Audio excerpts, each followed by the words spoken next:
മനുഷ്യന്റെ ജീവിതത്തിനകത്ത് ദൈവത്തിന് പ്രവർത്തിക്കുവാൻ, ദൈവത്തിന്റെ ചിന്തയ്ക്കനുസരിച്ച് ദൈവ ഇഷ്ടപ്രകാരം ഒരുക്കിയെടുക്കുവാൻ ഇന്ന് പകൽ നമ്മെക്കുറിച്ച് ദൈവം ആഗ്രഹിക്കുന്നു. നാം പുതിയ തുരുത്തിയാകണം, പുതിയ സൃഷ്ടിയായി തീരണം. പഴയ സൃഷ്ടി എന്ന് പറഞ്ഞാൽ പാപം അവന്റെ ജീവിതത്തിനകത്ത് വസിക്കുവാനിടയാകുന്നു. പഴയ തുരുത്തി അല്ലെങ്കിൽ പഴയ അനുഭവം, പഴയ മനുഷ്യൻ എന്ന് പറഞ്ഞാൽ ദൈവത്തിൽ നിന്നും അകന്നുപോയ മനുഷ്യൻ.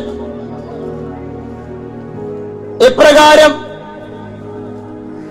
പാപത്തിലൂടെ, അനുസരണക്കേടിലൂടെ മനുഷ്യൻ ദൈവത്തിൽ നിന്നും അകലുവാനിടയായി. എന്നാൽ വീണ്ടും നമ്മെ ദൈവത്തോട് അടുപ്പിക്കേണ്ടതിന്, വീണ്ടും നമ്മെ പുതിയ സൃഷ്ടിയാക്കി തീർക്കേണ്ടതിന്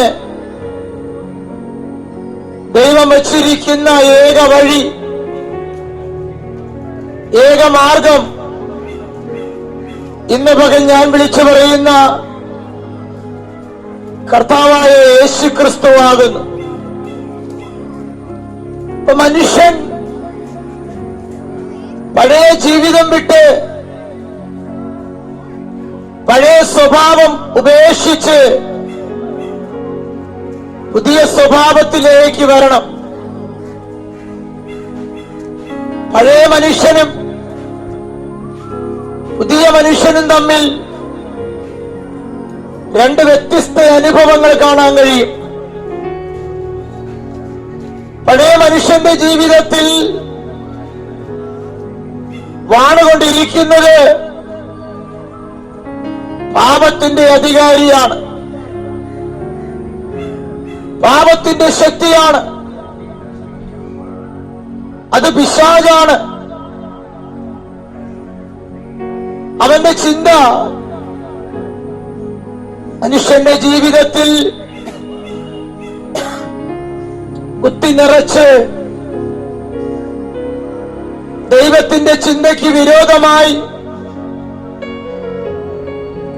ദൈവത്തിന്റെ ഹിതപ്രകാരം മനുഷ്യന്റെ ജീവിതത്തെ നയിക്കാതെ പാപപ്രവൃത്തിയാൽ, അധർമ്മത്തിന്റെ ചിന്തകളാൽ മനുഷ്യനെ തെറ്റിച്ചുകൊണ്ടിരിക്കുന്ന ഒരു അദൃശ്യമായ മണ്ഡലം. അവന്റെ ചിന്തയെന്ന് പറഞ്ഞാൽ മനുഷ്യനെ അശുദ്ധിയിൽ നടത്തുക, മനുഷ്യനെ അധർമ്മത്തിൽ ജീവിപ്പിക്കുക, പാപത്തിന്റെ ലഹരിയിൽ മനുഷ്യനെ അടിമയാക്കി ദൈവത്തിന്റെ ചിന്തയ്ക്ക് വിരോധമായി, ദൈവപ്രവൃത്തിക്ക് വിരോധമായി വിശുദ്ധിയിൽ ജീവിക്കേണ്ട മനുഷ്യൻ അശുദ്ധിയിൽ മനുഷ്യനെ നടത്തുന്ന, അതിലേക്ക് വലിച്ചുകൊണ്ടുപോകുന്ന ഒരു അധർമ്മത്തിന്റെ ശക്തി ഇന്ന് പകൽ ആ പാപ സ്വഭാവത്തിൽ നിന്നും ദൈവ സ്വഭാവത്തിലേക്ക് ഒരു മടങ്ങി വരവ് നാം നോക്കിയാൽ അറിയാം. നാം ഓരോ ദിവസവും കേൾക്കുന്ന വാർത്തകൾ ഞെട്ടിപ്പിക്കുന്ന വാർത്തകളാണ്. നാം ഓരോ ദിവസവും കേൾക്കുന്ന വാർത്തകൾ നമ്മെ കൂടുതലായി ഭയപ്പെടുത്തുന്ന, ഭീതിപ്പെടുത്തുന്ന അനുഭവത്തിലേക്ക് നമ്മെ കൂട്ടിക്കൊണ്ടുപോകാനിടയാകും. നാം ഒരുപക്ഷെ ചിന്തിക്കാം, എന്തുകൊണ്ട് ഈ ലോകം ഇങ്ങനെ,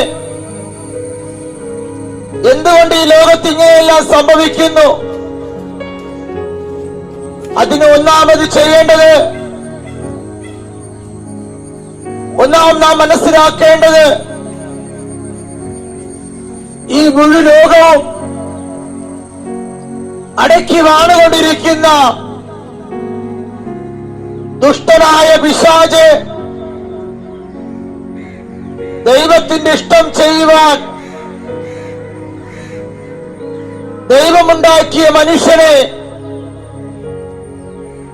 മൃഗത്തിന് പോലും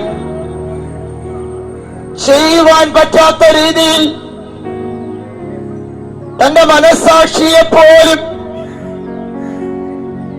വ്രണപ്പെടുത്തുന്ന രീതിയിൽ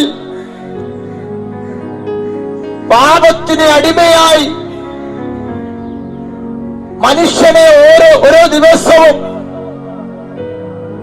തെറ്റിൽ നിന്ന് തെറ്റിലേക്ക്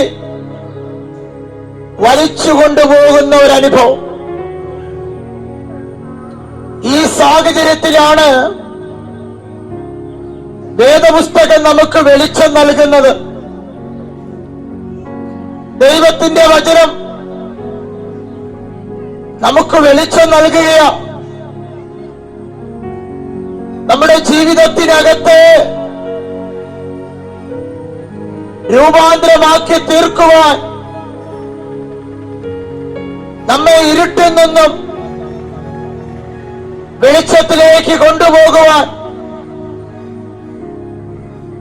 നമ്മെ യഥാർത്ഥമായ വഴിയിൽ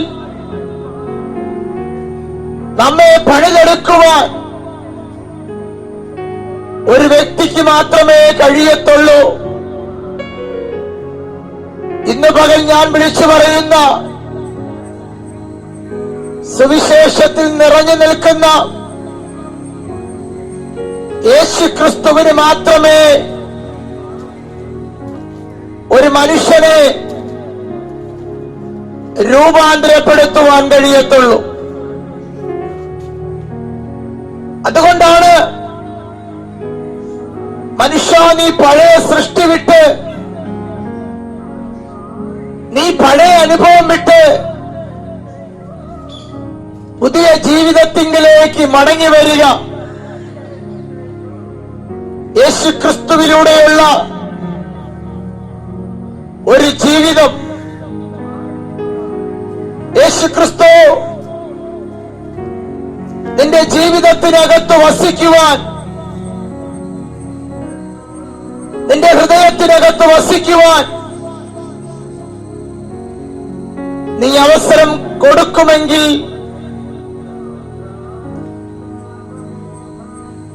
ദൈവത്തിന്റെ വചനത്തിൽ നിറഞ്ഞു നിൽക്കുന്ന ക്രിസ്തു നിന്റെ ജീവിതത്തെ, നിന്റെ കുടുംബത്തെ പണിയുവാനിടയാകും. ഒരു നിത്യത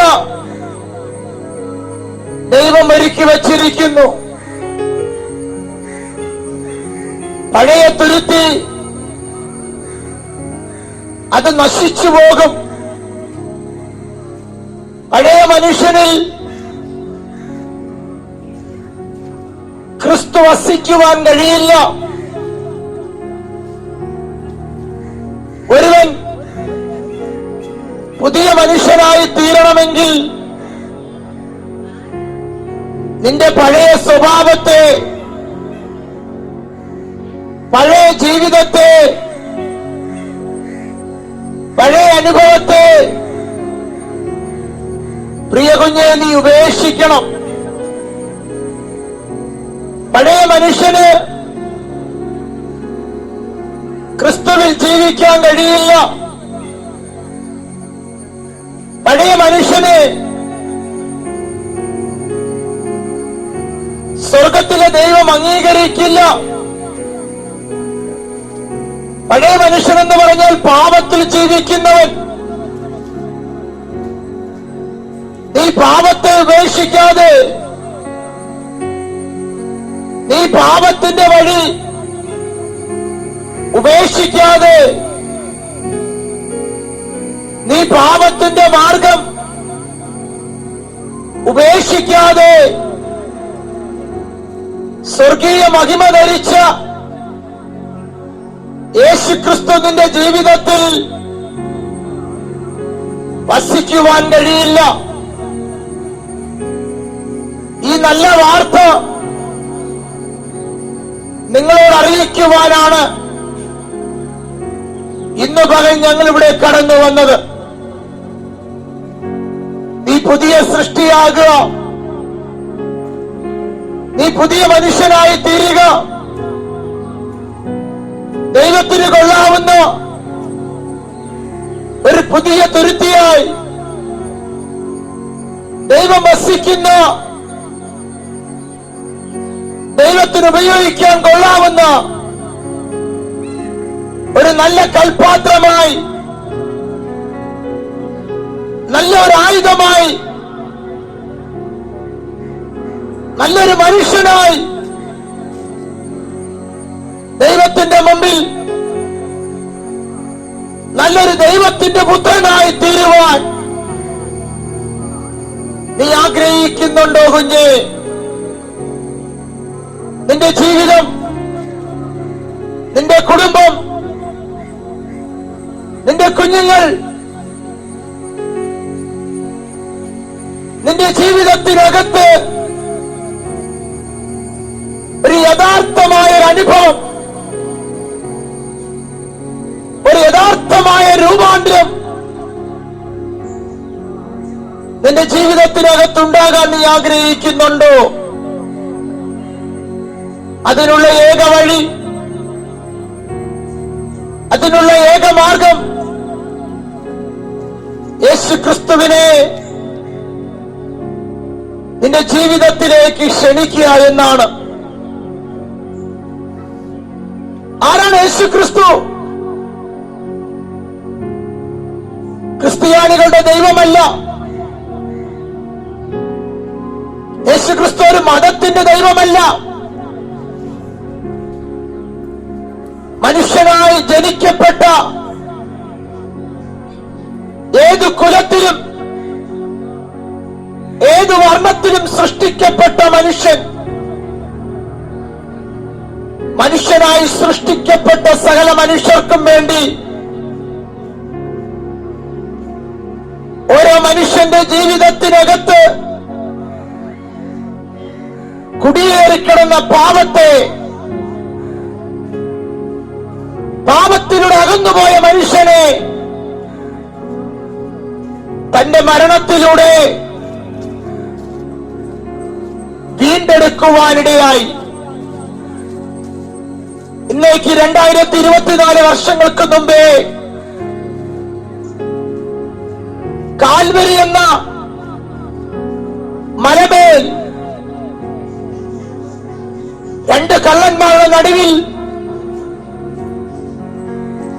ഒരു കള്ളനായി, ഒരു കുറ്റവാളിയായി,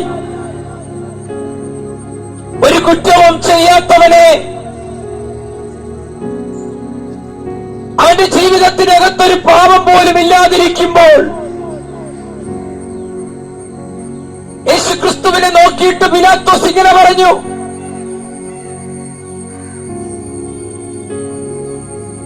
ഈ മനുഷ്യരിൽ ഞാനൊരു കുറ്റവും കാണുന്നില്ല. എങ്കിലും നിങ്ങൾ ഇവനെ കൊണ്ടുപോയി ക്രൂശിപ്പിൻ എന്ന് പറയാനിടയായി. എന്തുകൊണ്ടാണ് അങ്ങനെ പറയുവാനിടയായത്? പ്രിയ കുഞ്ഞേ, പാപമില്ലാത്ത ക്രിസ്തുവിന്റെ മേൽ ഇന്നലെ മരിച്ചുപോയ വ്യക്തിയുടെയും ജീവിക്കുന്ന മനുഷ്യന്റെ പാപത്തെയും നാളെ ജനിക്കാനിരിക്കുന്ന കുഞ്ഞിന്റെ പാപത്തെയും ഈ മുഴു ലോകത്തിലെ പാപത്തെ പാപമില്ലാത്ത ക്രിസ്തുവിന്റെ മേൽ ദൈവം ചുമത്തുവാനിടയായി. ഒന്നുകൂടി ആഴമായി പറഞ്ഞാൽ, നമ്മൾ മരിക്കേണ്ട സ്ഥാനത്ത്, നാം അവഗണിക്കേണ്ട സ്ഥാനത്ത്, നാം നിന്ന് അനുഭവിക്കേണ്ട സ്ഥാനത്ത് പാപത്തിന്റെ ശമ്പളം മരണം. ആ മരണശിക്ഷയെ പാപമില്ലാത്ത ക്രിസ്തു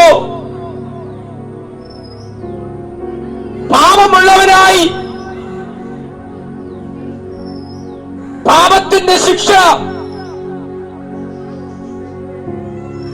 തന്റെ മരണത്തോളം തന്റെ ശരീരത്തിൽ ഏറ്റെടുക്കുവാനിടയായി. അങ്ങനെ തന്റെ മരണത്തിലൂടെ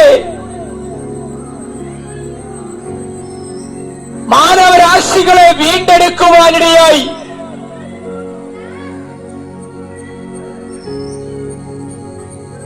പാപത്തിൽ ജീവിക്കുന്ന മനുഷ്യനെ, അധർമ്മത്തിൽ ജീവിക്കുന്ന മനുഷ്യനെ ഈ ലോകത്തിന്റെ അധികാരിയായിരിക്കുന്ന പിശാച് ബന്ധിച്ചു വച്ചിരിക്കുന്ന മനുഷ്യനെ തന്റെ പ്രാണനെ യാഗമാക്കി തന്റെ അവസാനത്തുള്ളി രക്തം വരെ മനുഷ്യർക്ക് വേണ്ടി ഒഴുക്കിത്തന്ന, മാനവരാശികൾക്ക് വേണ്ടി ഒഴുക്കിത്തന്ന പ്രാണനാഥനാണ് യേശു ക്രിസ്തു. ആ യേശു ക്രിസ്തുവിനെ